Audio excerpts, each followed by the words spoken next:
Yeah, 507. Look. Gang, gang. Gang, gang. Somebody said make history. Gang, gang.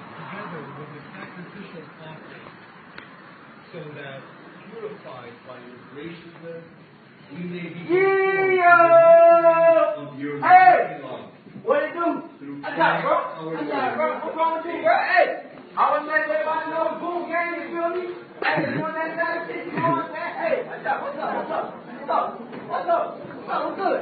What's up? What's up? What's up? What's going on? Boom gang, you know what I'm saying? What's up? You mad? You mad, bro? What's up? You mad? You mad? What's up? What's up, bro? What's up, bro? You mad? You mad? Hey, I'm doing my job. What's up? You mad, bro? What's up? What's up? What you want to do, son? What's up, son? What's up? Hey, what's up, son? What's up, son? Turn it off. What's up? She said turn it off. Yes, get out. She said turn it off. Boom gang, you know what I'm saying? You know what I'm saying? Hey, what's up, y'all? It's your boy Dawson from D&D TV. I want to thank everybody for rating, commenting, and subscribing, and everybody who's rocking with us. I really appreciate all the support and the love. But y'all know what time it is right now. A guy walks into a church and starts beefing with the congregation like it was the cool thing to do. Now, that's the label that WorldStarHipHop gave this guy. But, you know, first of all, I just want to say it's just sad because kids like this are doing things in order to get on WorldStarHipHop, and they are providing a platform for this. And this very act right here could have gotten this young man hurt, could have got him shot, could have got him beat down. And it seems like everybody, even adults, are doing things just to get views, just to get some type of attention, some type of validation, because somewhere in their lives nobody affirmed them or told them who they were. So any type of intention is better than not having attention at all. Now, when I saw this video, I was just like completely floored, because now people got security in churches. Like I said, the security could have took this dude out. They didn't know if this was a guy coming in there with a gun or anything. He could have really lost his life doing something stupid like this. But then the other thought I thought about is, where's this boy's mama? Where's his dad? Where are the parents who raised this kid to make him think it's okay to go into a sanctuary, a place of worship that it's being occupied by people to act a fool? Because that's exactly what he was doing. And to me, this is just becoming more and more common with young black and brown children and people, that they are doing anything to be seen on Facebook Live, on Instagram, anything to be seen to get some type of validation, to let people know, hey, look, I'm here. I could do the wildest thing. I could do some out of the box eccentric stuff, and to brag about it. But it wouldn't be funny to brag about it if you got arrested for it and went to jail for it. It wouldn't be funny. And back on the whole thing of where his parents is, you know, I was thinking about that, because, you know, I'm going to go ahead and put it out there. I may be wrong, but I'm just going to go ahead and step out on the limb and just say that he probably don't have a daddy in his life, and he's probably raised by his mama or his auntie or his grandma. And this is how he turned out. Like a lot of these young guys turn out, because daddy ain't nowhere to be found. Daddy in jail. Daddy left. Mama and daddy, you know, have some issues. She didn't want him in the life, stuff like this. So these boys are raised by women who can't handle them when they become teenagers. And as a social worker, y'all, I see this mess all the time. And somebody's hit me up and they said, in one of the comments, they were like, you're always talking about women, always talking about women and what women should do. And let me tell you why I talk about women. Because on my caseload, out of almost 10 years that I've been doing this, I could count on the number of time that grown men were my clients. Out of all the clients that I've had since I've been doing social work, all of them have been women. As I've stated before, most of them have been black and brown women, some white women. I've never had any Asian clients.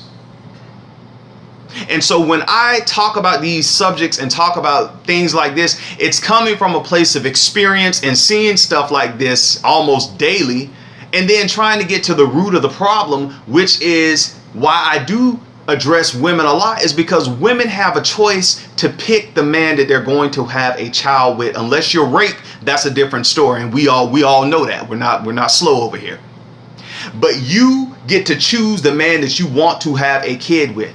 And what I come in contact with, because I'm in the projects. I'm not just somebody on YouTube talking about this or somebody in the church saying we need to go back and get our young people. No. I go in these projects and deal with the parents who are there. A lot of them don't have high school educations. A lot of them, the daddy is locked away in jail and their children are acting like this. So I'm talking about stuff firsthand experience. And so when I'm talking to these female clients of mine who have sons and who have daughters who act out like this, my thing for them is that, okay, your kids are here now, but let's not keep going on making other kids that you can't take care of, that you don't have time for.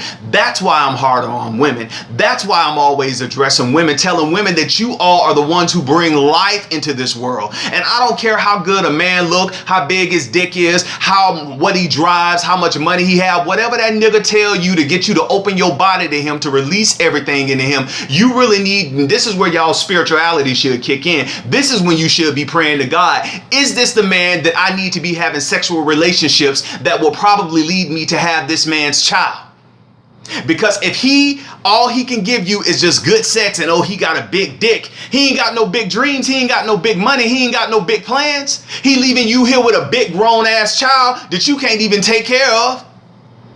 This gonna leave you in big debt when his ass keep going back and forth to jail and gotta pay them court costs, and then you gotta go bond him out. That's why I'm harder on women.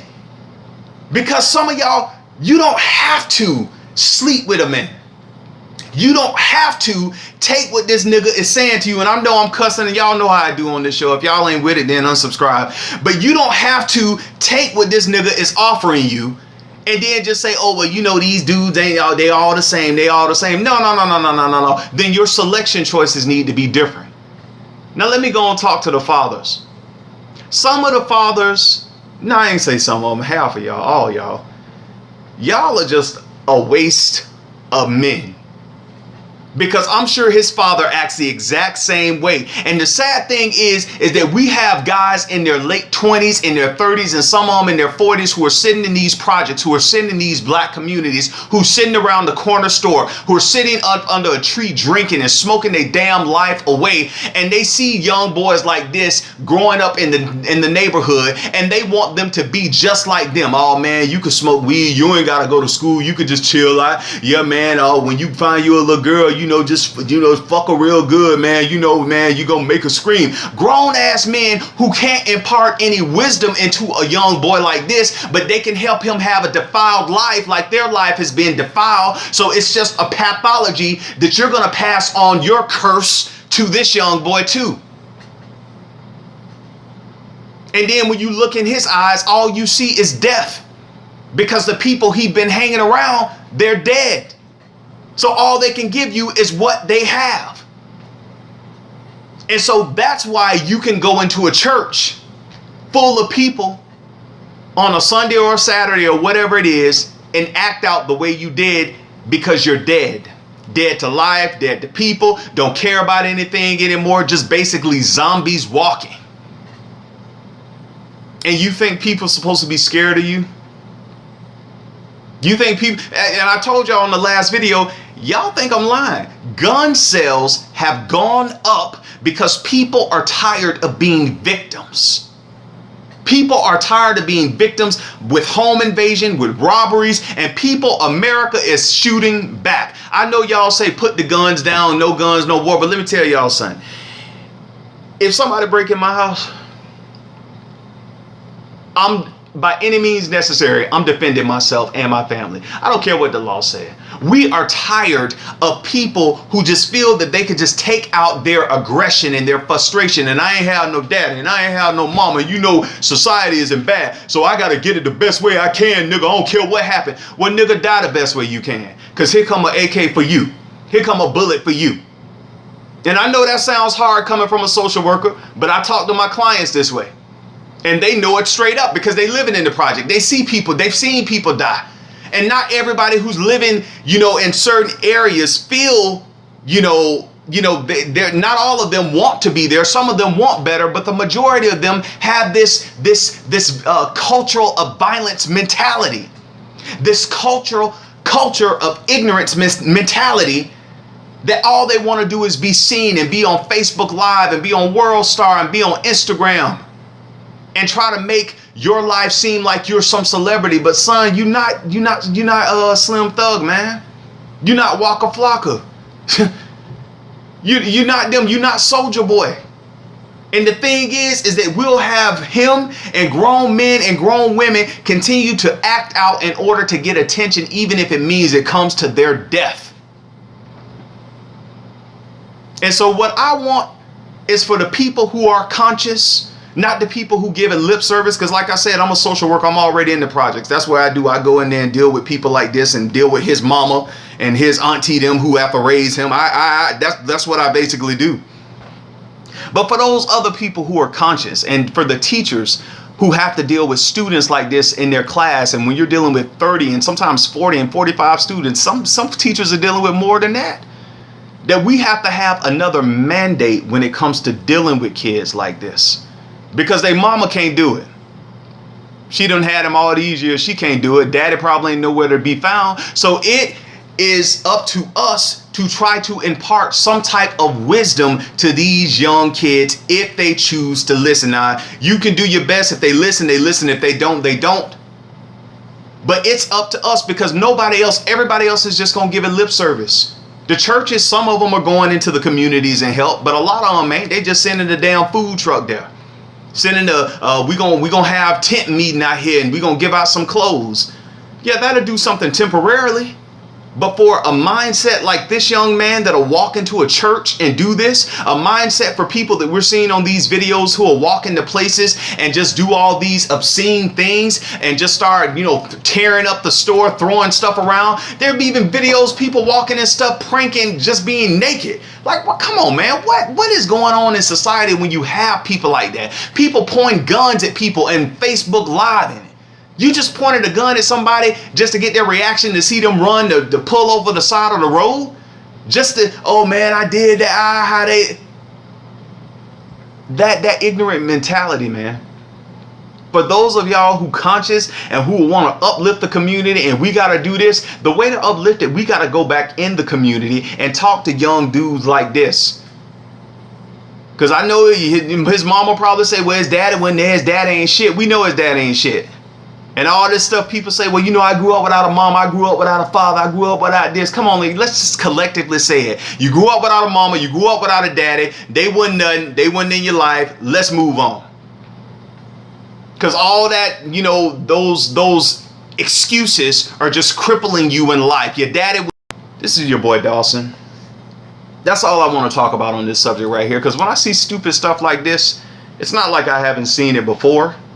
But it's just, it comes a time when we got to understand that we can sit back and watch stuff on the news or watch stuff on WorldStar, YouTube, and just say, oh, that's pitiful. Look at this person acting out. But for those of us who are trying to be somewhat revolutionary, for those of us who are trying to actually do something to impact the community and to impact young people, the way we're going to do that is talking to them. The way we're going to do that is getting with your sorority or your fraternity and continue to go back into those impoverished areas or those areas where the police are always there and there's violence. We got to go back in those areas. Well, I'm already there as a social worker, but I mean, and there are people who are there. There are teachers who help and, do programs on their own. There are people who give back. But for the masses of us who got our degrees and, we're living good now, and we're over on this side of the tracks and we don't do anything with those people, let me tell you how those people are going to affect your life. When they come into your church like this, when they come into the supermarket and ransack the supermarket, when you and your family and your mama and your grandma in there, when they come and break into your home, you think you don't have to pay? You gonna pay eventually. Yeah, as a society, we pay for this shit. We pay when these girls have children that they can't take care of and they can't raise and they turn out to be like this. We pay when they try to rob us at a bank. We pay when they try to carjack us. We pay. As a society, we pay now or later. So my thing for y'all, pay it forward, man. We got to go back in these communities. That's all.